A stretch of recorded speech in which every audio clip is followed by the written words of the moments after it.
Well, that was wonderful. Eros Childs live in session with 3 Black Ravens. Welcome back to the programme, mate. Hello, Mark. Thank you very much. We've been doing this for a while now, haven't we? It has been a few years now, hasn't it? Yes. Yeah, and if you also want to go back even further to Radio 1, then we go back an age. Why? Last century, definitely, yeah. Yeah, and I was remembering just the other day when I was upstairs with Mark Radcliffe in the studio, and there was a phone call from reception saying, we've got 2 guys down here and they've come to drop a tape off. And indeed, you were one of them. I was, yes. And with the tape of Gorky's. And so just whilst we're talking about Gorky's, we'll get to the album in a moment. But it's 18 years since you split up. Okay. And so do you ever go back to those records and have a listen to them? No, not really, no. I mean, now and again you hear something on the radio, you know. Yeah, but no, I don't play albums as such, at home or anything like that. No. Okay. Well, there have been some high-profile reunions of late. Have you ever thought of getting Gorky's back together again? Not that you need to, because your solo career's going so well, obviously, but... No, not really, no.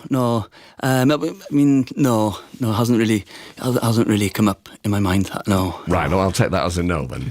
So you were flying solo tonight, as people will have noticed, but the tour that you've just done and the tour that you're about to do does feature a band. Mm-hmm. Okay, well, could you tell us who is in the band with you? Yes, so we've got Stephen Black, a.k.a. Sweet Baboo, right. On bass, and he's playing a very strange wind synth as well, and singing. And then Stuart Kidd, he's got on drums then, and we got Selma French, who does her own music, and she plays the violin and sings, and she's all the way from Norway.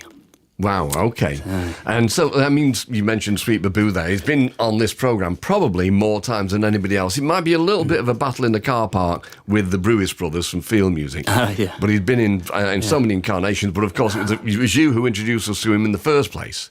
That's right. He came in, I think it was about 2007, maybe 2008, around there. I think he was in my band back then, I think, yeah. Absolutely. Yeah. And so, and it was I, famously, obviously, who christened your backing band the Roogie Boogie Band. That's right, it was, wasn't it? Yeah, I forgot that. Yeah. What are they called these days? Well, we call ourselves the S Band, so ESSS, because Eros, Stephen, Selma and Stuart. So it's a ABBA kind of... ABBA thing. Yeah.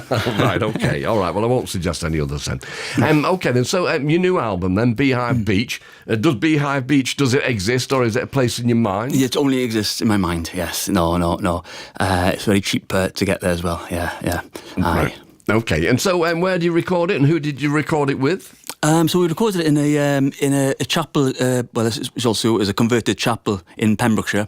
I'm not sure if it's actually in an actual town or village, really, but the nearest village is Clabberston, although I don't think it actually is in Clabberston. Anyway, so yeah, we recorded it there. It was a live record. We did it live, and then we overdubbed.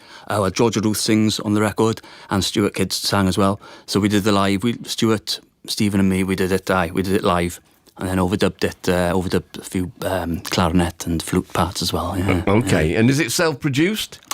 I suppose, yeah, produced. I'm not sure what the term produced means anymore, really, but in the sense that I suppose booked the studio and wrote the material and put the musician, chose the musicians. I suppose that's production, I suppose, in the old school sense of the word, isn't it? Yeah. The practicalities of it, I suppose it would be. Yeah. Okay, and so the last time you were in and playing for us, it was with Teenage Fan Club. Ah, that's right, yeah. And you've been travelling the world with the band, haven't you? Oh yes, we've seen quite a bit, yes. Yeah. You've been to America and Japan and all over the place. But I do remember I had a back and forth with John Dwyer from OCs, probably around about 4 or 5 months ago. And he was in Mongolia, and I thought, what's the scene like in Mongolia? But you went with Teenage Fan Club. That's right, I think that might have been the very same festival, because I think OCs played on the Friday, and I think we were playing on the Saturday. Right, okay. I think I'm right in saying that. It was a festival, yes, and I think, we were both on the same bill. Right, I mean, yes. I'm going to name drop again, but it was Simon Raymond from Cocktail Twins and Bella Union. I was doing a Q&A over the weekend at Louder Than Words. And he mentioned the fact that, when you're in a band, quite often, particularly if there's a bit of turbulence, and there was in Cocktails, and I was talking to Steve Hanley as well from The Fall, again, ditto, bit of turbulence.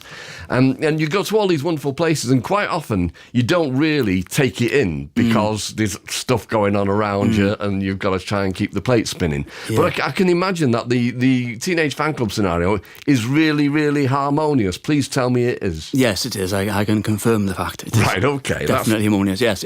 Yes, and also...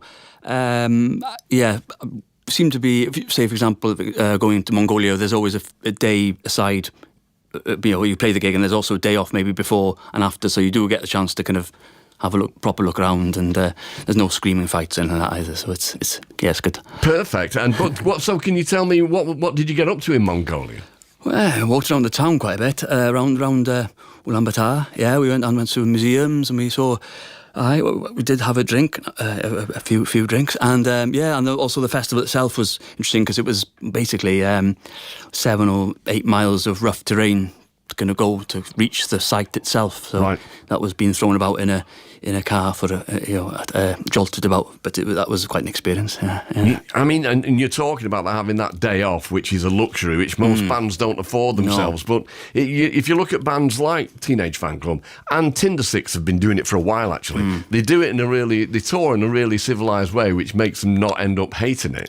I think that's the key to it, really, isn't it? Yeah, I mean, even maybe with Gorky's, it was more a sense, I suppose, maybe when younger, you don't think about those things so much. You just, now I think there's an appreciation to the fact that you can, you get a chance to see the world as well, yeah. I mean, it's driven by finance as well, obviously, isn't it? That as well, yeah. Am I right in saying this? I've got a terrible memory, but in the back of my mind, I can just remember America being a real grueler for Gorky's. Well, it was more grueling maybe for my thing, really. We did a tour, I think, with Steve. Maybe the first tour I did, the first and last tour I did with a band in America. That was 2017. No one turned up. But anyway, there we are. Okay, yeah, no, I know a lot of, it's one of those things, careful what you wish for, because a lot of bands do, their aim is kind of, one of their aims is to go to America. And when they go there and have to really try and break the back of it, it's hard work, isn't it? Yeah. Before you do 2 more tunes for us, I just wanted to ask you quickly about The Unfairground, which the Kevin Ayres album.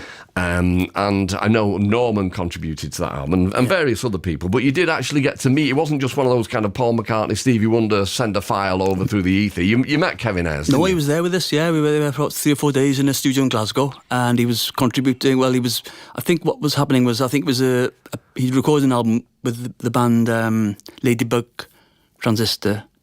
Yeah, and then he wanted to overdub a few more extra things on, but he was very much there, him and the manager. His manager, Tim, that's right. Yeah, he was there, and he was. I remember the one memory of me, Norman, and Kevin being in a vocal booth, and he was singing with us, and that was quite a good memory. That must have been something of a dream come true, because I know that you're steeped in that a lot of the music from that era. Oh certainly, yeah, it was. Yeah, and to be honest with you, I was a bit overawed by the experience. Really, I tended to kind of. I don't know. It was quite something. Yeah, that's for sure. Yeah, well, that's the fan in you, which is a great thing, isn't it? Okay then. So here we go. The tour date. So the 6th of December, you're playing Glasgow Hug and Pint. The 7th, Edinburgh, the Wee Red Bar. The 9th will be Sunderland Pop Rex Limited. The 10th, Sheffield Hallamshire Hotel. The 11th, Hebden Bridge Trades Club. The 12th, Narberth, Queen's Hall. 13th, Cardiff, Clubby for Bach. The 14th, Bristol, the Exchange, finishing in London at the Lexington, the 15th of December. So as I say, the album is called Beehive Beach, and it's wonderful. And you're going to do 2 more tunes for us, aren't you? I am, right. What are they then? In which order? This one's called Pebble in My Shoe. Great, okay, thank you.